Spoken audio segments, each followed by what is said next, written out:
What's up, everybody? Welcome back to Almost Functional 40K. Here tonight with the weekly Council of the Fang. But this week I am running solo as Aiden is unable to make it this week, and I wasn't able to get any guests last minute.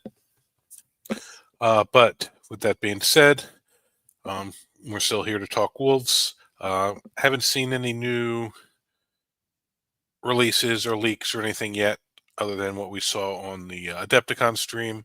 So still waiting for that. No, I shaved the beard. Shaved the beard and mustache, starting back over fresh. I'll probably go back a little bit of a goatee again. I don't know if I'll go back that big again. But that being said, this weekend I went to an RTT with the Canis list that I've been running. I did a video on how I'm changing the list a couple days ago, but I'm actually going to get into the actual how everything went at the event. Thank you. I'm not a big fan of myself without it, but I think I look all right. But anyway, so here was the list I was running. Streaming from work today, so I don't have two screens, so I got to click back and forth between these. So I ran the Canis double wolf list, Herald, and a Wolfguard battle leader running with 6 Thunderwolves, Black Death on the battle leader. Then I had a Wolf Lord and another battle leader running with another 6-man squad of Thunderwolves. We had the Combi Lieutenant. I actually ran an Intercessor squad, which is something of a change for me. I don't normally run a lot of battle line, although hopefully with all the upcoming supposedly good rules for Grey Hunters and Blood Claws, I'll be running more battle line in upcoming Wolves. I had 2 Ballistas, Fenrisian Wolf squad, the Infiltrator squad, that's pretty much in every list, Scout squad, something I pretty much always take. I actually ran a second Scout squad this time, the 2 Wolf squads, and then Canis, who's been a kind of centerpiece of what I've been doing over the last couple months. And I'm going to stick with Canis for the next little bit. Oh, does that go away when I go down like that? Let's see. All right. I should do that if I'm show all the stuff. I'm actually at work, not at my Warhammer shed, so I don't have all my miniatures handy. But I'll actually here at work we're expanding to a bigger unit, and I actually have a whole back room where I can stream, and I'm actually setting up a area where we can do battle reports. So once I go through the RTT, I'll actually show you guys some of the camera angles of some of that if I can. But my first round, I played into Blood Angels. Cool guy named Dirk, who's a part of the our local meta, who's a really good guy. So he was running Liberator Assault Group. He had a captain with Rage-Filled Warrior, a chaplain with Speed of the Primarch, Sanguinary Priest, 10 Assault Intercessors, 3 5-man JPI squads, 6-man Blade Guard squad, 2 Inceptor squads, 1 Plasma, 1 Bolter, 1 squad of Infiltrators, 1 squad of Scouts, 3 Outrider squads, a Lancer, a regular Land Raider, and an Impulsor. And this weekend, they actually were running Sweeping Engagement on Layout 3 on 2 of the missions. So that leaves some really wide open firing lines into each other's deployment zones. So luckily, I was able to wait till he dropped his Lancer and Land Raider and deploy Canis where they couldn't really get shots into it. Let's see if I can pull up the score in that game. It was a pretty decent game, but I was in control most of the game. Canis was just able to... I was able to wait till he exposed the Land Raider and pick it up. His Blade Guard just really weren't going to win the fight against the... what's it called? Thunderwolves. Ballistas did okay. That's something I noticed over the weekend, was the Ballistas were kind of disappointing to me, which I got into in my list breakdown when I changed everything. Um, so I find wolves are really pretty solid into other melee marines. He put some points into shooting, and my shooting actually managed to be better than his shooting. And once I killed the Land Raider and Lancer, Canis really was just able to do what he wanted. So there's not really any super crazy cool plays or anything in this mission I did. I just was able to drop Canis after he dropped his shooting, and once I was able to kill his shooting, Canis was really able to control the table. My second matchup was going into Tyranids, Vanguard Onslaught. So I had 1, 2, 3 Broodlords, Deathleaper, Neuro Tyrant, Winged Hive Tyrant, Winged Prime, Winged Prime.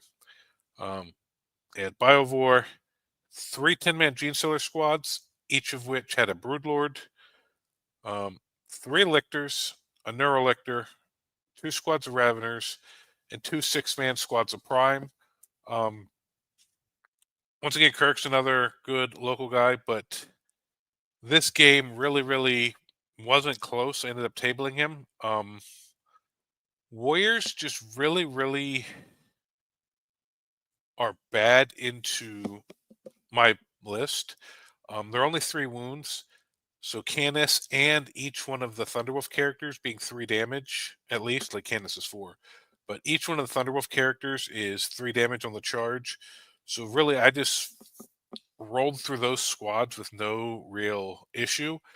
And Genestealers, even with the Broodlords, I was able to get some shots into him with Canis and stuff, and then get into him with the Thunderwolves. They just weren't really. I won this game off data sheets. I really feel like his data sheets are not good into my data sheets, and every data sheet I had really just kills what he has fairly easily. So there wasn't really much to get into here. It wasn't like amazing tactics on my part or anything really bad he did. It's just one of those situations where my list, my data sheets just are super efficient into his, and his aren't into mine. So I wish there was some cool tactics or something I could give you there, but that's really all that ended up being.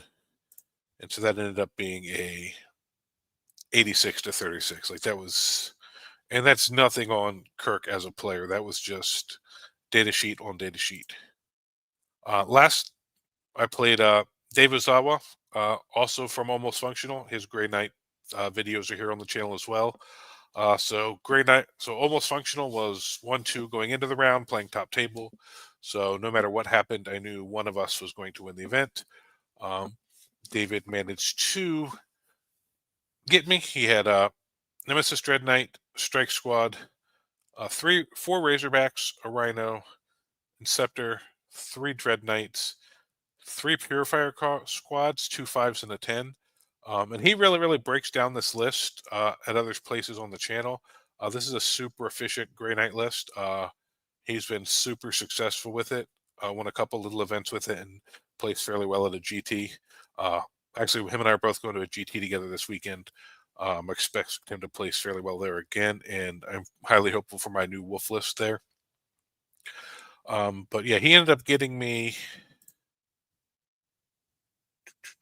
89-70. I started in Saga of the Bear here for the 4-up.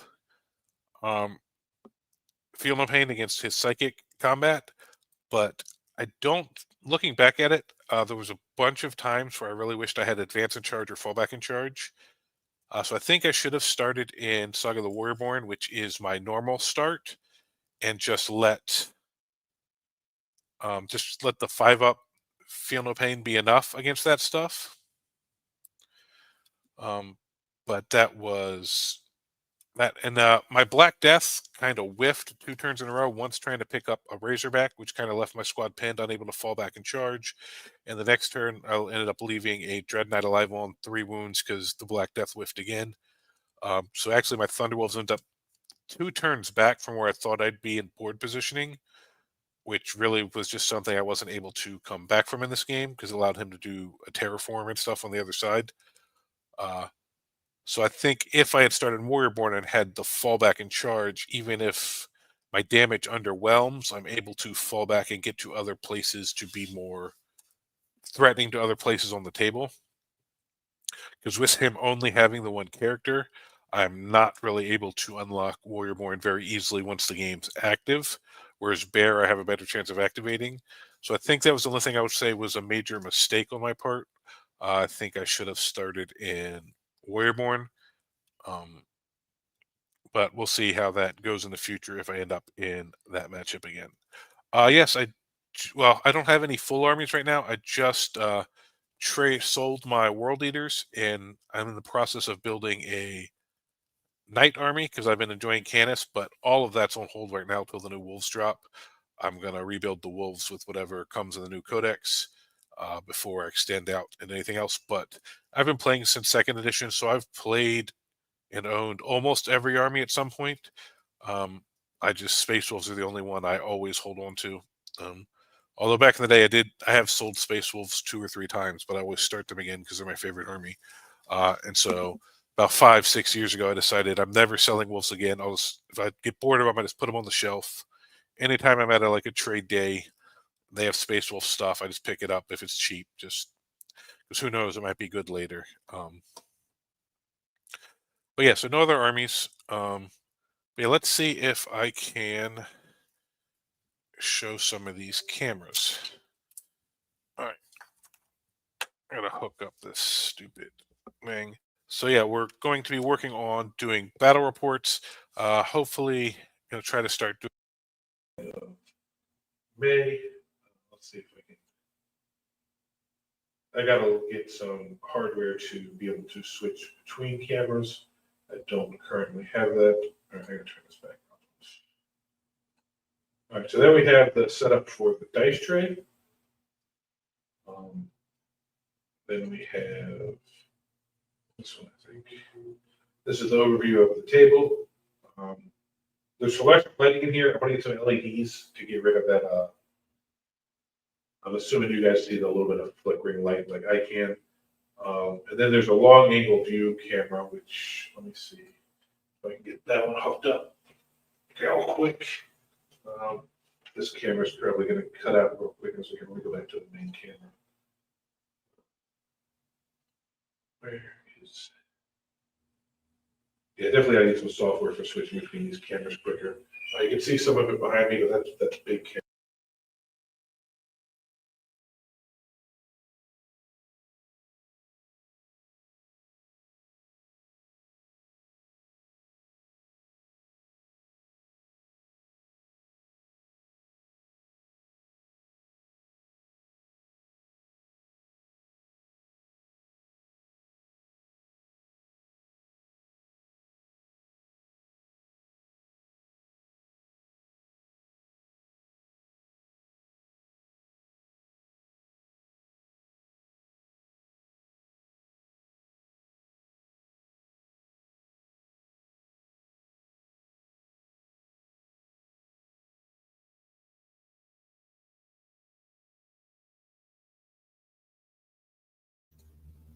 But those are the cameras. I think that muted my mic when I switched to cameras. So it didn't have the other mic connected. So sorry about that. But those are the camera views we're going to be using for the upcoming battle reports. I do have to fix the lighting, get rid of that fluorescent. I'll put some LED bulbs in those fluorescent lights so that we don't get that flickering. But that being said, we can go ahead and look at some other lists that did fairly well this weekend. Let's see. Add this back to the stage. All right. So we had two lists that went. We had a 3-1-1 and then a 4-1 this weekend. So the 3-1-1 was at a super major, 212 people, which was George Leithley. So let's go ahead and move up this one. Yep. It's called the Hero Lake Infantry. It's a Champions of West list. We got Bjorn, Black Death Captain, Combat Lieutenant, Foot Logan, Ragnar Yomrick, Assault Intercessor Squad, which That's what ran with Ragnar. Another Assault Intercessor Squad. Blood Claws for Yorick, Intercessor Squad. Impulsor and Rhino. Yorick Squad, and I'm assuming Ragnar Squad. We have 3 JPI squads, 1 Ballistus, 2 Scouts, and 2 5-man and a 10-man movement. It's a very interesting list. No Thunderwolves. Just 1 Ballistus for some shooting. But that's just Wolf in, Assault and Necessity. Not even any Blade Guard. So a really, really interesting list. It's got lots of little pieces to play the mission. I'm assuming that's what he used to do this. He beat Chaos Knights, which honestly kind of surprises me with his list. He doesn't have a lot that I think would be good at killing Chaos Knights. Let's see what this Chaos Knight list was. War Dog. Yeah, it's the War Dog spam. So that's actually kind of impressive to me that he could beat that with what he was running. Then he drew Tau, beat Blood Angels, lost to Custodes, and then beat Brutal. Yeah, Bjorn maybe could kill a little knight. Black Death Captain can. I guess Yorick with all the rerolls in a Blood Close squad, maybe they could. Ragnar, Ragnar really statistically by himself. Yeah, so I guess he does have 1, 2. He keeps the Black Death. The Black Death only has the 1 term I really like in fiction. But even so, 1, 2, 3. I guess he has the tools to do it. He's got little trade pieces to play the mission. So that's kind of interesting. That's that list of farewell. Then the other list is really interesting. Clark Welch, who used to live down in Florida, who I know, he was running Iron Storm Spearhead. He had a lieutenant, combi lieutenant, Murder Fang, Ragnar Tech Marine, Battle Leader on Thunderwolf, 2 JPI squads, 2 Ballistists, 1 Blade Guard, 2 Fire Strike Servo turrets, 1 Predator Annihilator, 2 Destructors, and Thunderwolf Talon. So this really leads into the shooting with 1 with Brick and a Blade Guard Brick to give him some combat. And then JPIs, they do combat, but they're more mission pieces, I think. But this is really more just a Space Marine list with Ragnar and the Thunderwolf squad to support the shooting. But he went 4-1 with it. Beat Custodes twice, beat Demons, lost to Eldari, and beat Tyranids. So I can see that. Custodes, Elite, you get some shooting into them, Thunderwolves and Ragnar's unit.